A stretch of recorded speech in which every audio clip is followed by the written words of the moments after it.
Cheers, everybody.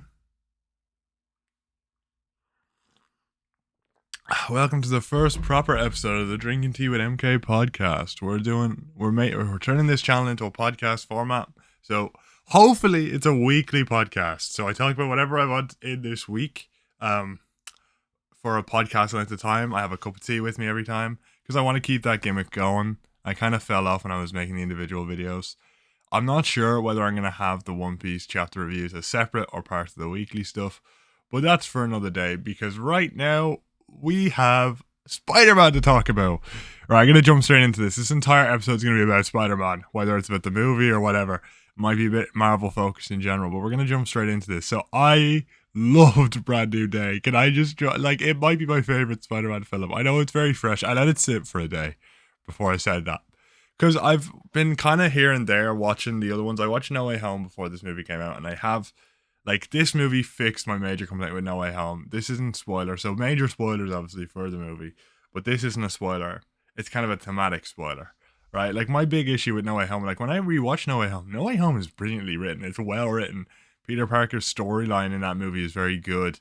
The kind of the slow build to like him trying to kill, William Dafoe's Goblin and kind of his anger towards what happened to Aunt May in that film, right? But what I didn't like is the slow build of his character throughout that film was great, but the humor kind of killed it. The humor was too heavy-handed. It wasn't that funny. Whereas when I watched this movie, Brand New Day, New Day, Spider-Man, I think it's Brand New Day, right? Uh, the humor was well timed, it was very subtle, and it was actually funny. And that's something I can't say about most modern Marvel movies. And that's honestly the best thing in this film. Because a lot of the Marvel shows are written really well. It's just the humor ruins it. Even, look, Falcon and the Winter Soldier is a key example of that, right? They went from a very serious toned show to have a very corny, upbeat ending where it didn't really fit the themes of the show and the story the show was trying to tell, which is why I think a movie would have been better where you took a slightly lighter feel to it. But I think the humor here was mixed really well with the seriousness of this story, and I thought it felt real comic book esque. Like it felt like an episode of Spectacular Spider-Man or an episode of the '90s show. It felt like that.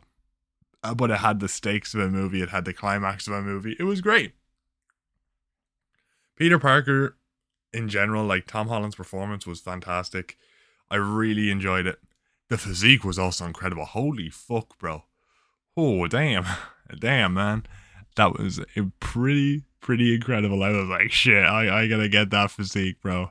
It was incredible. Tom Holland, I didn't know you were hiding that secret weapon, bro. Holy shit. That's one thing. But the crossovers were done really well. Like we had Yelena in the film, we had Hulk in the film. We had spoilers that I'll get to later on in the film.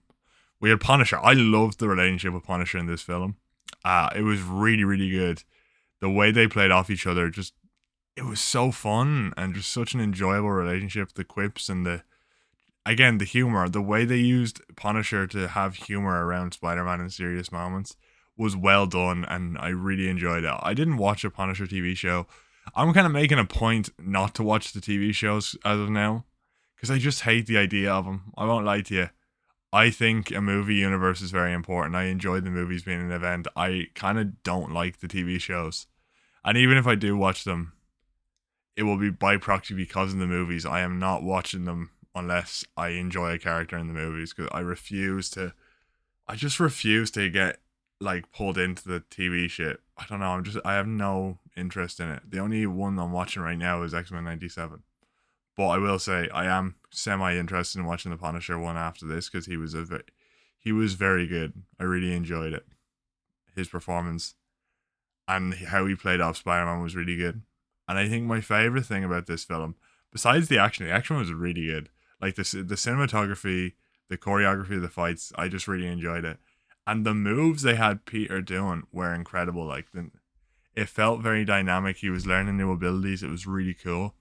The slight reference to like Peter 2 was funny. It was the only Marvel type joke that I was like, okay, that's good. And at the end of the film where Punisher dresses up like Spider-Man was hilarious. But in general, the overall plot of the movie of Peter changing and kind of, you know, him being the one to develop the inhibitor chips is incredibly interesting for the mutant plotline, because the big huge spoiler of this movie is the antagonist of the film that Sadie Sink plays is Jean Grey, which is incredible. It was amazing. I love that reveal. Also, Sadie Sink did an incredible job. I loved the way she played the character.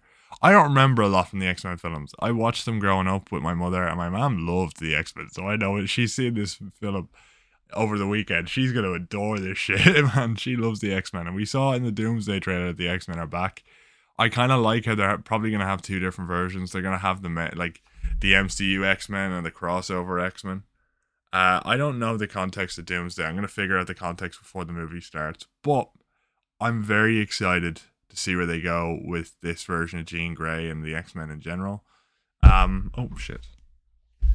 Right, like I'm looking forward to it quite a lot. Sorry for any pops. I have to put the thing back on. But you know what I mean. I'm very excited.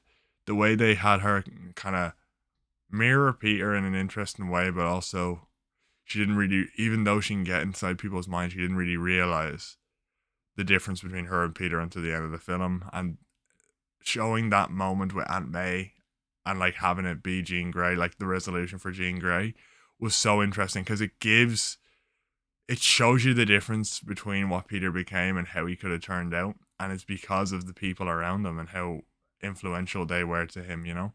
I think that's great. I think it was really well done. It was a really great performance from the actor for Aunt May. It was great. And in general, it played really well into the film. And even the down-to-earth moments in the film, like the moment when Peter hangs out with Ned again for the first time and Ned doesn't realize who it is. But it does feel very authentic. I don't know how to explain it, but it just felt very authentic. It didn't feel very manufactured for some reason. It felt very authentic, and I don't know how to explain how it felt that way. It just did. Now maybe it's because the actors themselves, like Zendaya. I don't know Ned's actor besides being the CEO of Sex. I have no idea what the actor's name is. And Tom Holland have matured as actors, and maybe they can just show off a more down to earth scene a lot better than they used to be able to. Like it used to feel a bit ham fisted a little bit, but in this movie, the times where they were just chilling, it felt really authentic, and I really enjoyed it. The character moments were great. I also like how MJ didn't immediately go back to Peter, right? I know she probably got her memories back at the end of the film, like she was holding the pendant on the rooftop, because I think there's two ways that could have gone, right? In my personal opinion, I think it was like Jean Grey was still in control of everybody's minds when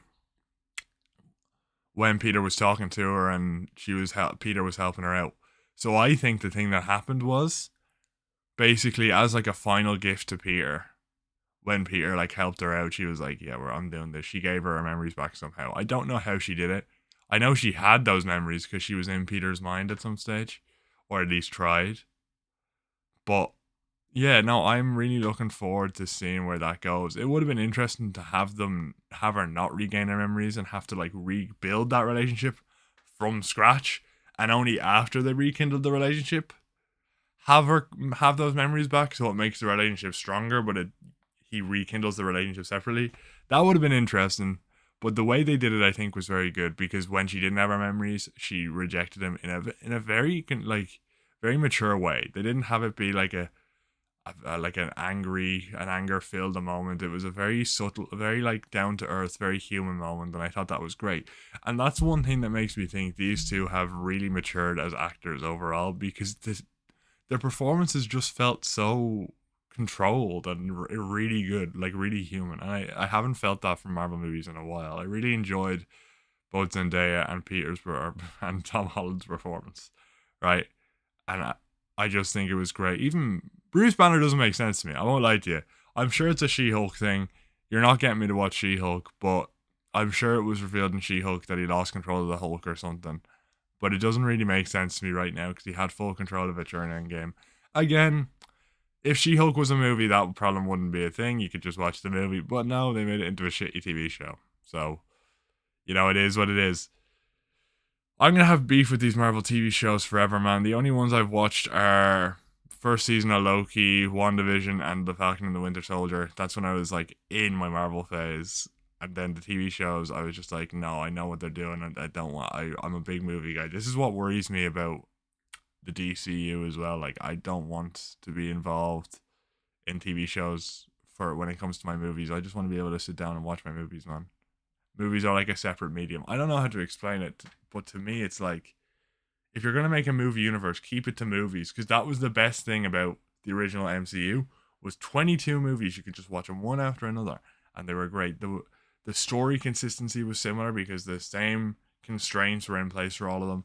With the difference in medium between TV and movie, it kind of ruins the consistency, and I don't really like it that much.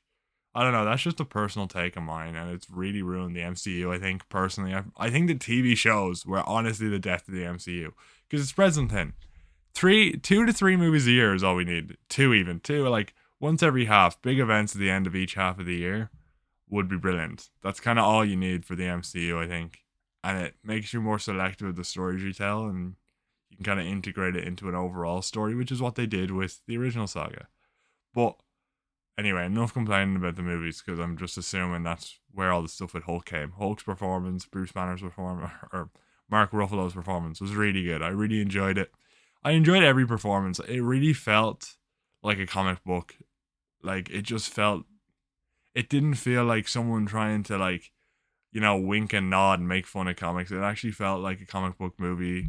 Like it didn't feel too silly, but it also felt like it had that goofy energy to it, but in a good way, while also take keeping the humor like relevant to what's going on and not kind of over the top. It was the funny bits were actually funny, and also the serious moments were taken really well and taken very serious. And it also opens up a very interesting character for Peter because this whole mutation thing that he's going through, and you know the the message around whether you should inhibit nature and stuff like this, and him being the person to invent them, because obviously villains are gonna reverse engineer it, and he's gonna be responsible for it. He was the one who invented it.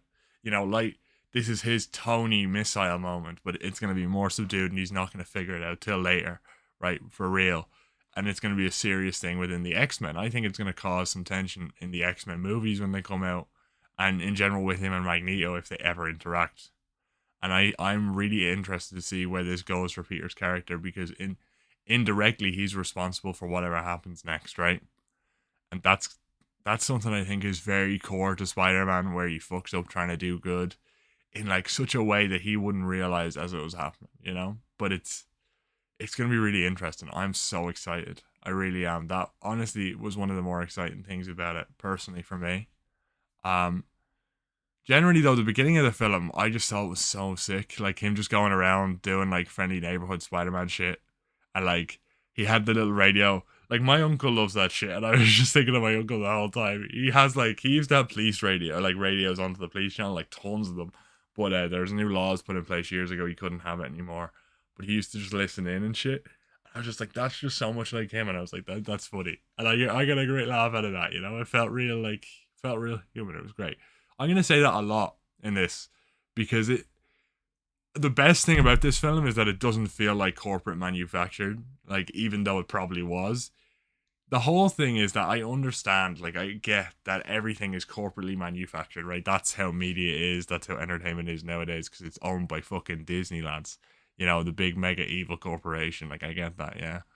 But the fact it doesn't feel that way makes the movie better. And also, I like Yelena a lot, man. Everything she's in is great. I don't know the actor's name, but I like actually that is another thing I watched. I did watch the Hawkeye show because I uh I did watch the Hawkeye show because my mom is a Jeremy Renner fan, so we all watched it. Um, but yeah, like I do remember liking Yelena in that. I liked her in Black Widow. She was one of the only good parts of Black Widow, to be fair. And obviously, the Thunderbolts it was actually one of the better movies they've made in a long while. So to be fair, like I'm looking forward to this. The characters they're choosing to build up in this story and in the upcoming storylines, I'm quite interested in. Right? I haven't seen the Fantastic Four yet. I will watch it. Unfortunately, I just didn't get around to watching it. I do plan to watch it very soon. I'll probably talk about it on here next week if I do get to watch it this week. But I was looking forward to it. There was a small part of me that was hoping for Anthony Mackie's Captain America to show up, because I feel like him and Spider Man would get on really well. I don't know, maybe that's just me, and I hope. But the only thing is, right? I will say, Spider Man's confirmed not to be in Doomsday, right? He's only in Secret Wars. At the end of the film, when they had him shot, I thought he was going to be out of it for months, and we were going to get a flashback, and he would open his eyes, and it would like be a tease to Doomsday, what happened at the end of Doomsday, but we wouldn't get to see it, and that would be how we kind of keep him out of the film. You know what I mean? Instead, they use it to show off how powerful Jean is, which I think is cool. But like, still, I don't know. Like, if he's not in it now, it seems a bit weird. You'll have to have something happen to him in another film at some stage. But like, you know what I mean? It's like, I'm trying to be positive here. I'm talking very positive about this movie because I love this movie standalone. But like, my faith in the MCU has been shaken so much. I just can't fully enjoy it without like thinking, oh man, they're gonna fuck this up again. Because like 5 years of straight garbage is like so hard to undo, you know? Like even Endgame, bro. Endgame has the same humor problem and it's 100 times worse. The humor in Endgame is so atrocious. Like I love Infinity War, right? But like the humor in Endgame just really kills it. Like it's so much worse when you rewatch it. Like the good parts are so good, but the bad parts are so bad. And I think cause this movie was so good, like don't get me wrong, this might be my favorite Spider-Man film of all time, right? Because it was so good, it gives me hope, but it also worries me because if they fuck it up, man, uh I'm looking forward to this new Spider-Man trilogy. I'm assuming it's going to be a trilogy. I'm really looking forward to it. I can't wait for Tom Holland's performance. And also some good X-Men adaptations. That's going to be exciting. I knew this movie was good because I immediately thought, "Oh shit, I want to buy comics now." And like I've never wanted to buy comics. I loved Marvel for like what 11 years, 12 years, and I never wanted to pick up a comic in my life. But I finished this movie and I was like, oh, I want to buy the comics now. Right. That's how I know this movie was good. Okay. And I think I was very excited. I immediately started watching X Men 97 again. I was like, oh, X Men stuff. Let's go. Right. So I am quite excited to see where this goes. And I'm looking forward to it in general. Right. I was looking for like a Miles hint somewhere. Because I do think, right, this is my theory. I think he's gonna die at either the end of the second film or probably the third film. Because he got a death scare in this film, I think he's gonna die at the end of the third film or in one of the Avengers movies. And then we're gonna have another movie. Like I think it'd be better for him to die either at the end of the second one or in an Avengers movie, and then have the third movie in the Spider-Man trilogy be about Miles. But it would make more sense for him to have his death scare in the first film and then actually die in the third film, right? And then Miles takes over. But like that is a question, right? Who would you get to take over Miles Morales? Like who is good enough of an actor to do that, right? I don't know anyone who's young enough and also that good of an actor to do. Sorry, lads, I forgot to mute my phone before starting this. This is a great first episode. I'm kind of fumbling the bag here. Oh, and of course it was a Pokemon Go notification. That's great. Okay, there we go. Anyway, yeah, like I don't know anyone young enough and talented enough to do it because like I don't know anyone. I don't know anyone that young who would be able to do a Miles Morales performance. Like I'm not that tapped in with the current landscape of young actors, you know. And then the only one who I hear about is now being cast as like T'Challa. So he's not doing Miles Morales. So I don't know who it could be. To be honest, like every time I think of Miles Morales, I think of Michael B. Jordan. But again, he's Killmonger and also too old for the role now. But I really don't know. Like that's something I'm thinking about a lot. Now I know Spider-Man still has stories to tell. You know, we're getting this. Like he's only evolving into a adult Spider now. But I think a part of Peter Parker is that like his stories end before they reach conclusions. Do you know what I mean? Because of the way he lives his life. You know, I think that's gonna happen. Plus, we're getting the Miles push with Spider Verse at some stage. Now that could be a way to do it. by putting in actual like Spider-Verse Miles at the end of one of the films, like kind of merging them together. But again, I don't know how well that's gonna play out, to be honest with you.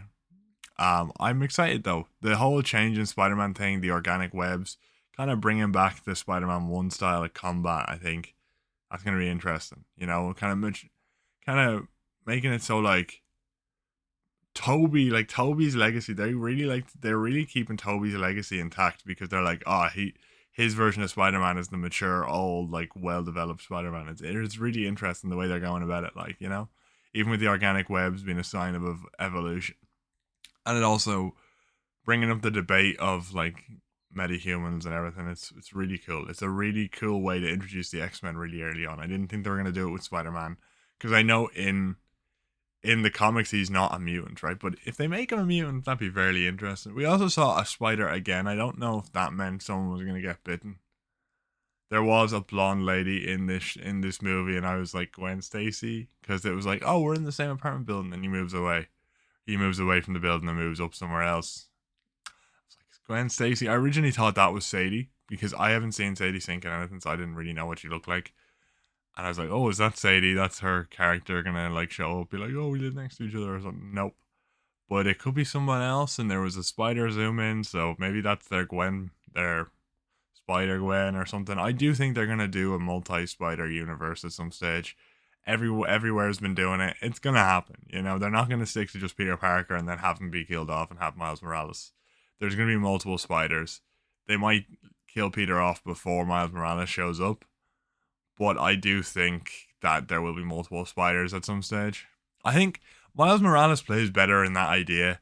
Like the idea of multiple spiders has always been after Peter dies, more spiders come out of the woodwork. So I think that would be an interesting idea. You know, obviously there's Silk. I think I know nothing about. Again, I don't know much about comics, so I'm a bit off kilter with that. You know,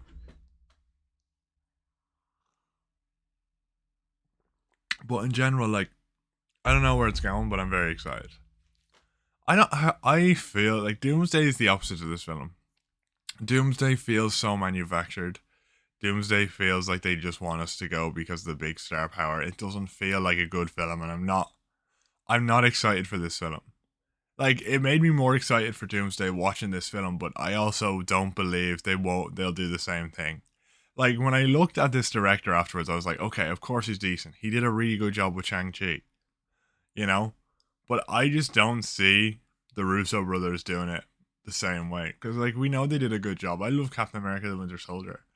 But they fucked up Endgame, man. You know what I mean? And they fucked up everything afterwards, or Marvel as a whole. They're not going to allow the Avengers movie to have the same freedom, I think, as Spider-Man. To have the corny jokes be taken out of it, more subtle jokes, and make writing the moments more human. It's going to be more corporately manufactured. And if I'm wrong, I'm super excited. And I apologize for like the negative kind of like negative talk over the whole franchise in the movie. It's just really really hard. Like this movie was really good and I really enjoyed it. Like genuinely, it's my favorite Spider-Man film.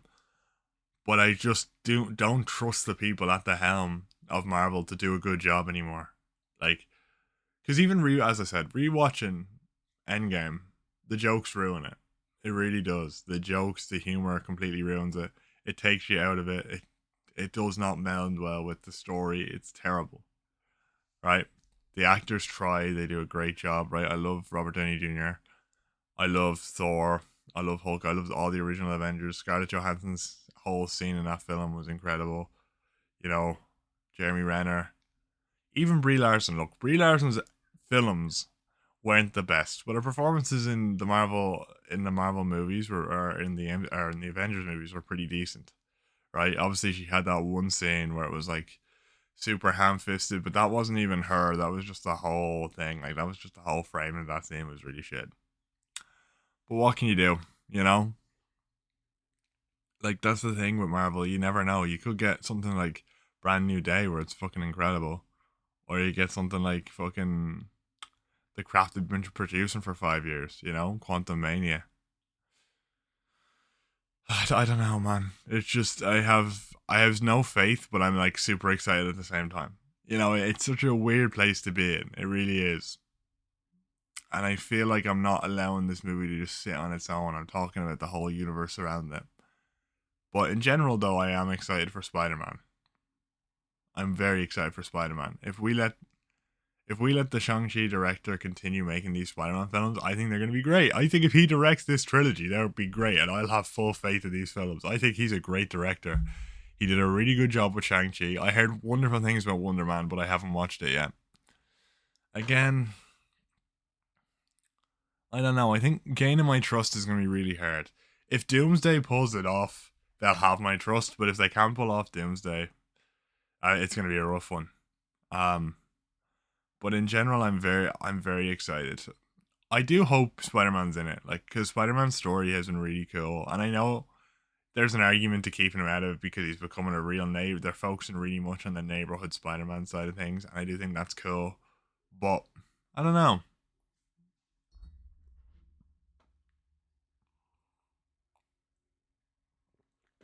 I do think there comes a stage where you have to kind of meld the two in. He can still be the neighborhood Spider Man while still taking on these big threats. Because once you remember what's important and do what you did in this film and start him off doing his usual stuff. His like starting the movie off doing his daily routine, I think was good. Also, I think going through the years was interesting. They never do that in the MCU. They usually just assume the year you're watching it is the year it's happening. They went through multiple years at the beginning of the film, basically him doing his Spider-Man stuff, being lonely. It was very interesting, and I know people were like, "Oh, people are happy he's miserable." Yeah, because it brings character. It's great to see him be happy, but he had like in stories, it's like earning that happiness. You know what I mean? It felt like the three movie origin. Did it work? Did it not? Is going to be a discussion forever, right? Personally, I haven't rewatched the other two films. I rewatched No Way Home, and No Way Home is like a really well written film with a really bad humor in it, right? That's just basically my problem with it. So I think the other films are going to be the exact same, right? They're well written films with bad humor, right? I remember Homecoming being pretty good, being pretty Iron Man Junior, but like still being pretty good, right? And then in general, Far From Home, I remember enjoying it when I watched it for the first time, but I never watched it again. So I don't know, you know. Um, I am excited to see where this goes, though. I'm assuming it's a trilogy, so I'm very excited for this trilogy in general. It made me excited for these surrounding projects as well, which is something I can't say for MCU in the last 5 years, you know? And I'm really looking forward to it, and I can't wait to see what happens. But, yeah, man. It was just really cool. It was just a really, really good movie. Now, though, I did think Man Spider was happening. I really did. And I still think it might happen. Maybe they can avoid it. Maybe it's an important thing for an X Men. Maybe be like in the side movies it happens. In an X Men film it happens and he becomes like an antagonist for an X Men movie. That'd be interesting. That'd be an interesting way for Spider Man, right? If he became the Man Spider outside of his own film and the X Men had to like detain him and like kind of help him cure him, right? In an interesting way. We continue the interesting dilemma of like nature versus humanity and stuff like that. It'd be a really interesting way to do it. And I did. There was a second there where I thought they were gonna have like him be really important to the beginning of the X Men, which he is with like Jean Grey. Obviously, like Jean Grey is gonna be influenced by Charles Xavier and stuff, and she wouldn't have been if Peter Parker didn't teach her or Aunt May didn't teach her like the value of technically like the value of human life basically, or like the way they did it in this film. It was really good, and Sadie Sink's performance was incredible. I really enjoyed it. She felt really powerful. That's one thing I will say. She felt incredibly powerful. I really enjoyed that. She felt really strong, but also very sympathetic. Like that scene with her sister, you felt that, man. They did it really good at making the emotional punches hit hard, and I thought that was fantastic. Now, the VMAX thing I thought was interesting, right? But I don't understand why that's the last thing her sister sent to her. I get it was like the last thing she thought about, but I thought when you go into your brain, like it wipes your brain, so you don't think about that. So it was a bit like that messaging of how the powers works was a bit all over the place, but it worked very well for like the scene of you killed her. That the last thing she goes, ah! Man, that was really good. That was a really good scene. I did it. I didn't do it justice at all, but like it was an incredible scene when it happened. Right. unbelievable, like genuinely.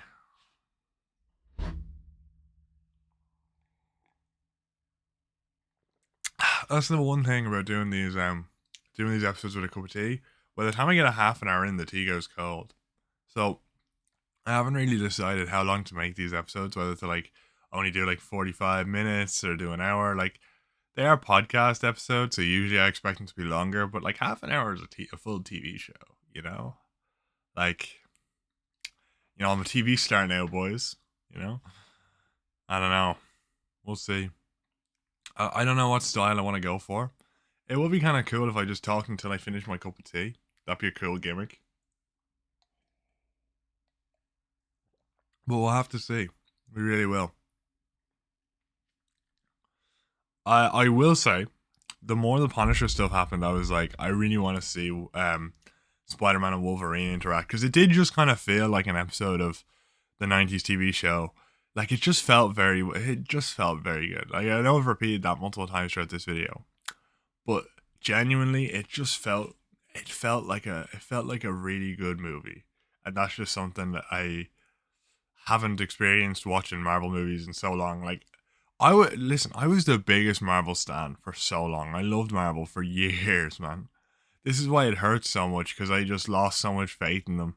And I haven't watched many of the movies at all. I haven't watched the new Captain America movie. I haven't watched the new Fantastic Four film. The last Marvel movie I watched was Thunderbolts, and that was it. I haven't watched a single movie since Thunderbolts, and I didn't watch anything before that really. I think I I watch Quantum Mania. I think that might have before Thunderbolts. That might have been the last one. I don't know, and haven't watched any of the TV shows. Like I really fell off Marvel in the last 5 years. I have no faith in them whatsoever, and that's why this movie was so refreshing to me, and it excites me about the future of Marvel, and that's the best thing I can say about it.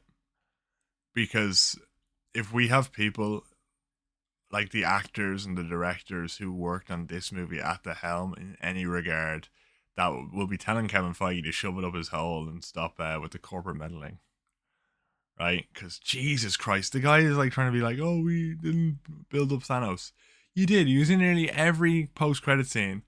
You had the whole thing in Avengers 3 and Age of Ultron with Iron Man being like scared of Thanos. That was the whole build-up, his arrival, right? The whole thing in Avengers, it was all Thanos' thing. Like, Thanos was being built up as this big guy for like a decade. He's all like Kevin Feige's just talking out his hole. I think we need to get a new director, and I don't know what's going on with him, man. But like the last 5 years, just haven't been it. You helmed one of the best superhero sagas of all time, and then fumbled the bag at the last minute. Like what? I don't know, man. Sometimes you just need a fresh take. I'm realizing that as it goes on, man. The longer things stay the same, man. People just deteriorate, or our abilities just deteriorate, and it's unfortunate, man. It's unfortunate, but I think we do need new blood. But if the new blood are the people who are writing stuff like Spider-Man, Brand New Day, I'm very excited for it. I can't wait for it. I think it's gonna be great.